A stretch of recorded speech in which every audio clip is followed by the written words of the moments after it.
Lockdown से पहले गीता के घर का नजारा कुछ ऐसा था कि रोहन ऑफिस जाता था और शिवन स्कूल। जिनके घर से जाने के बाद गीता काम खत्म करके बाकी समय आराम करती थी। लेकिन लॉकडाउन के बाद ऑफिस और स्कूल घर में ही खुल गए और इससे गीता का हाल वो तो आपको देखने में ही मजा आएगा। शिवेन, ओ शिवेन, महाराज उठने के लिए क्या 21 तोपों की सलामी लेंगे? अरे बिस्तर से बाहर निकल, ऑनलाइन क्लास स्टार्ट होने वाली है। अरे तुम भी हद करती हो, स्पीकर की तरह चिल्लाने की क्या जरूरत है? दिख नहीं रहा मेरी कॉन्फ्रेंस चल रही है। अब कैमरा और स्पीकर ऑन कर रहा हूं, मुझे कोई शोर नहीं चाहिए। इस पर जैसे ही रोहन लैपटॉप का कैमरा और स्पीकर ऑन करता है तभी कुकर की सीटी बजती है। करा लो अब इसे चुप। लॉकडाउन नहीं हुआ, मेरी मौत का फरमान जारी हो गया। दोनों बाप बेटे ने नाक में दम किया हुआ है। ऐसा बोलकर गीता वहां से शिविन के कमरे में पहुंच जाती है, जहां शिविन अभी भी सो रहा होता है। ओ आलसी, अब अगर 5 मिनट में नहीं उठाना तो आज तेरा गेम और यूट्यूब कैंसिल। माँ की बात सुनकर शिविन बिना 1 मिनट गंवाए उठ खड़ा होता है। उठ गया, अभी नहाकर भी आता हूँ।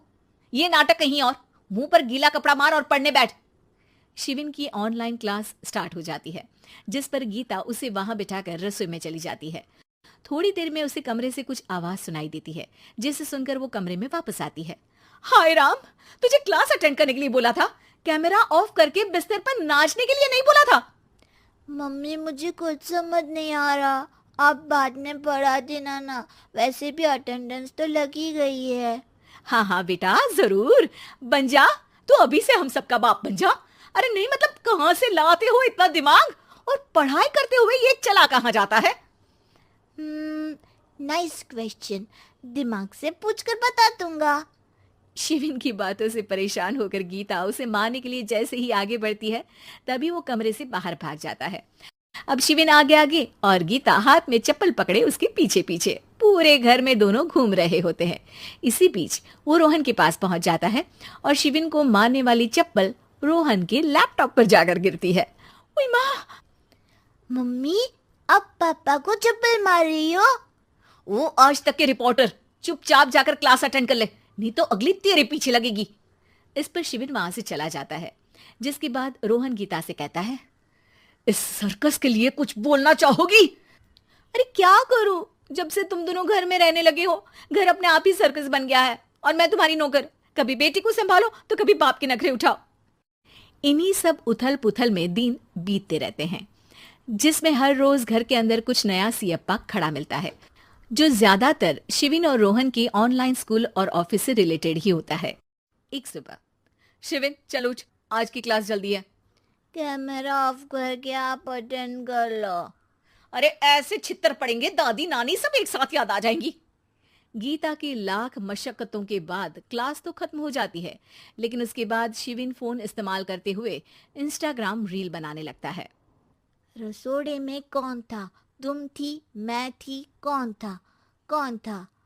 हाँ, मैं गरीब हूँ। अरे ओ गरीब के बेटे, आजा, मैं बनाती हूँ तुझे गरीब। मैं बताती हूँ रसोड़े में कौन था। पढ़ाई करने बोलो तो इनकी माँ मर जाती है और ये पागलपंतियां जितनी मर्जी करा लो। गीता शिविन को डांट रही होती है, तभी रोहन बीच में बोल पड़ता है। अरे बच्चा ही तो है, इतना गुस्सा क्यों कर रही हो? बेटे का साथ देने की इसी एक कोशिश में अब शिविन के साथ साथ रोहन भी गीता के गुस्से की सूली पर चढ़ जाता है। अगर बेटे पर इतना ही प्यार आ रहा है तो इसे क्लास अटेंड क्यों नहीं कराते, इसका होमवर्क क्यों नहीं कराते? उस समय तो बहुत जल्दी मीटिंग आ जाती है, वो काम मैं करूं और यहाँ इस बेफिजुली की चीज में तरफदारी करके बन जाओ महान। हे भगवान, कोई तो इनके ऑफिस और स्कूल खुलवाओ, मैं इन्हें और घर में नहीं सह सकती। अरे कुछ और मांग लेती, क्योंकि तुम्हारी ये विश इस साल तो पूरी होने से रही, कोरोना। हाय नास बेटे ने जिंदगी ही बर्बाद कर दी। खाए कोई पचाए कोई, कल मुझे चुन चुन कर सबको मेरी बद्दुआ लगेगी। उन्होंने दुनिया का और इन बाप बेटे दोनों ने मेरा जीना मुश्किल कर दिया। गीता वहां से चली जाती है, जिसके बाद रोहन शिविन से कहता है, अरे तुम्हारी मम्मी इतनी भड़की हुई क्यों है? आपकी वजह से पूरा समय घर में रहते हो और उस पर कोई काम कराने की जगह बस ऑर्डर देते रहते हो। अच्छा बेटे, सारा इल्जाम मुझ पर, पूरा दिन तो वो तुम पर ही चिल्लाती है। हाँ, मतलब दोनों का 50-50 है, कुछ करना पड़ेगा। वो कहते ना, make the best out of worst. I have an idea. वैसे तुम्हारी माँ सही कहती है, बहुत जुबान चलाने लगे हो, कम बोला करो।